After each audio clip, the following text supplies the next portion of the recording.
آپ لوگوں کو یاد ہوگا کہ صبح جب میں مسجد کے اندر تھا، حرم کے اندر، تو میں نے آپ کو باب الرحمہ یا گولڈن گیٹ اس کے بارے میں بتا رہا تھا کہ جہاں پر اب مسجد الرحمہ بن چکی ہے اندر کی طرف، یہ اس گولڈن گیٹ کا باہر کا منظر ہے۔ اور میں نے آپ کو بتایا تھا کہ جو حرم ہے اس کے 3 طرف جو ہے اولڈ سٹی ہے اور اولڈ سٹی کی فصیل ہے، لیکن یہ اگر آپ یوں سمجھ لیں شمالی سائڈ پر جہاں پر ماؤنٹ آلیو ہے،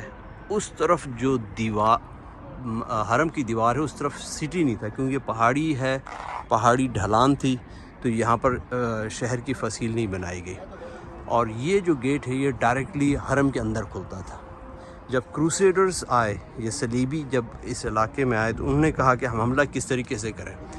اگر وہ شہر کے دوسرے گیٹ سے، یا جیسے جافا گیٹ، دمسکس گیٹ یا گیٹ آف مرچنٹ یا دوسرے گیٹ سے اندر داخل ہوتے ان طرف شہر کے، تو شہر میں آبادی تھی جس کا ان کو سامنا ہوتا، تو وہ ادھر سے اندر آنے کے چانسز بہت کم تھے۔ تو کروسیڈرز نے یہ سوچا اور یہ ڈیسائیڈ کیا کہ اس گیٹ سے اندر داخل ہوں، کیونکہ اس گیٹ کے اندر سے داخل ہوتے ہی آپ سیدھے حرم میں داخل ہو جاتے ہیں، اور بالکل سامنے ڈوم آف دا راک کے اور لیفٹ سائڈ پہ تھوڑا سا جائیں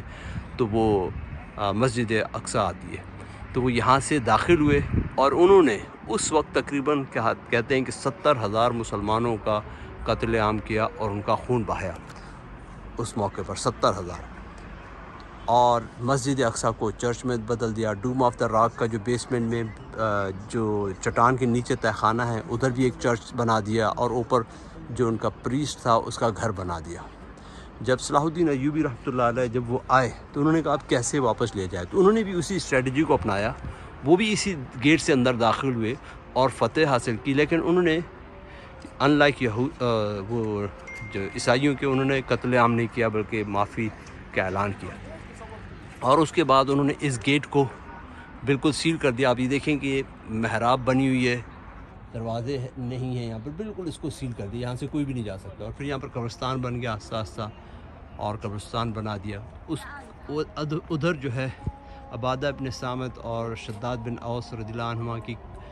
قبریں ہیں۔ بہرحال اس کو انہوں نے بالکل بند کر دیا کہ نہ رہے بانس نہ بجے بانسری۔ اس کے بعد جب آٹومن آئے تو آٹومن نے بھی اس گیٹ کو جو ہے نا ری انفورس کیا کہ یہاں سے وہ اس کو بالکل سیل کر دیا،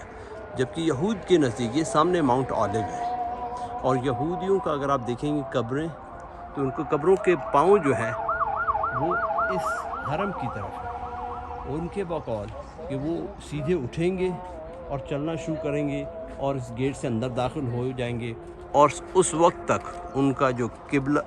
قبلہ ہے ہیکل سلیمانی وہ دوبارہ تعمیر ہو چکا ہوگا، کیونکہ اب تک ہیکل سلیمانی 2 دفعہ تباہ ہو چکا ہے۔ اب یہودی روایت کے مطابق تیسری دفعہ ہیکل تعمیر ہوگا، اور وہ ان کی فتح کا دن ہوگا۔ اور ابھی چلتے ایک اور بات میں آپ کو دکھلا دوں، کیونکہ ابھی میں چونکہ باب الذہب اس گولڈن گیٹ پر ہوں، تو آپ کو سامنے وہ پہاڑی ایک نظر آ رہی ہے، یہ جبل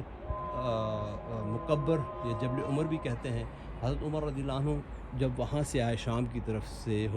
مدینہ سے آئے، تو جب اس پہاڑی پہ پہنچے، اس کے بالکل سامنے جہاں مسجد اقصیٰ ہے وہاں پر مسجد عمر بھی ہے، چرچ آف ہولی سیپلکر ہے، کہ جہاں کے پادری نے کہا تھا کہ اگر خلیفہ آئے گا تو ہم اس کو چابی اپنے چرچ کی دیں گے۔ تو وہاں پر جب پہنچے حضرت عمر رضی اللہ عنہ، تو انہوں نے نعرہ بلند کیا اللہ اکبر کا، تو اس وقت سے اس کو جبل مکبر یا حضرت عمر کا پہاڑ کہتے ہیں۔ وہ چرچ میں پہنچے تو پادری نے ان کو چابیاں دیں جو انہوں نے مدینہ کے خاندان کو دے دی، اور وہ اس چرچ کی چابیاں آج تک اسی مدینہ کے خاندان کے پاس ہے، کیونکہ دوسرے ان کا تو آپس میں بھی چرچ والوں کے پھڈے چلتے ہیں کہ چابی کس کے پاس رہے، آرتھوڈاکس کے پاس رہے، پروٹیسٹنٹ کے پاس رہے، رومن کیتھولک کے پاس رہے، یا چرچ آف انگلینڈ کے پاس رہے، مختلف چرچ ہیں ان کے جو ہے نا، آرمینین والے ہیں، ایتھوپیا والے ہیں، تو کس کے پاس رہے، تو اس وجہ سے وہ چابی ہے ہی آج تک حضرت عمر رضی اللہ عنہ کے وقت سے لے کر کے اب تک اسی خاندان کے پاس چلی آ رہی ہے۔ پیچھے اذانوں کی آوازیں بھی آ رہی ہیں، یہاں پر کچھ مساجد ہیں پیچھے، کیونکہ اولڈ سٹی میں اولڈ سٹی میں ہوں، یہ سارا ایریا اولڈ سٹی میں آتا ہے۔ اور نیچے اگر یہاں پر دیکھیں تو یہاں پر ایک جگہ ہے جہاں پر کہتے ہیں کہ حضرت مریم علیہ الصلوۃ والسلام کا مقام پیدائش ہے. میں وہاں پر بھی لے کر جاؤں گا، لیکن ابھی آپ کے لیے صرف یہی تھا کہ گولڈن گیٹ بہت ہی ہسٹوریکل امپورٹنس ہے اس گولڈن گیٹ کی، اور یہ سیل ہوا ہے، اور سامنے جبل مکبر ہے، اور یہ قبرستان یہ ہمیں اس بات کی یاد دہانی کراتا ہے کہ کل نفس ذائقۃ الموت، یہ دنیا ایک فانی ہے، ہم نے بھی ایک دن مر کر یہاں پر آنا ہے. اس قبرستان میں نہیں تو کسی اور قبرستان میں، وہاں پر نہیں تو کسی اور قبرستان میں. اگر قبر نصیب نہ بھی ہوئی تو ہم اللہ سبحانہ و تعالیٰ کے پاس جائیں گے. جیسے حضرت ابراہیم علیہ السلام نے کہا کہ اللہ سے کہ مجھے بتایا جائے، کہ حالانکہ ان کا یقین تھا کہ بھئی تو کیسے دوبارہ زندہ کرے گا، تو اگر ہم ذرے بھی ہو جائیں گے، ہم مٹی میں مل جائیں گے، تب بھی اللہ سبحانہ و تعالیٰ ہمیں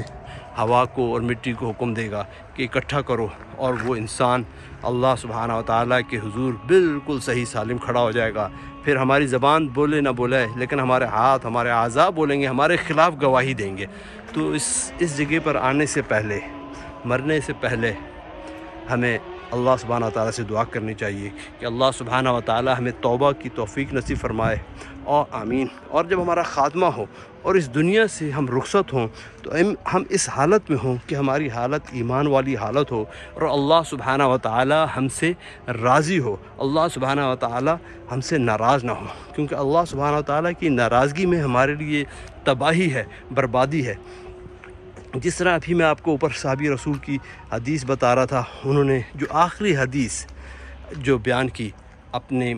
موت بستر مرگ پر، کہ حضور پاک انہوں نے کہا کہ میں نے تمام حدیثیں آپ کو بتا دیں، صرف ایک حدیث ہے، وہ یہ کہ حضور اقدس صلی اللہ علیہ وسلم نے کہا کہ جس کے مرتے وقت آخری کلمات یہ ہوں اشہد ان لا الہ الا اللہ و اشہد ان محمدًا عبدہ و رسولہ، تو وہ جنت میں جائے گا. اللہ سبحانہ و تعالیٰ جو ہے ہمیں بھی آخرت میں جب ہم اس دنیا سے رخصت ہوں تو ہماری زبان پر کلمہ ہو، صرف زبان پر نہیں، کلمے کا یقین بھی ہو اور ہمارے دل میں بھی کلمہ ہو. بسم اللہ الرحمن الرحیم. یا ایتھا النفس المطمئنہ ارجعی الی ربک راضیۃ مرضیہ فادخلی فی عبادی وادخلی جنتی. السلام علیکم ورحمۃ اللہ وبرکاتہ.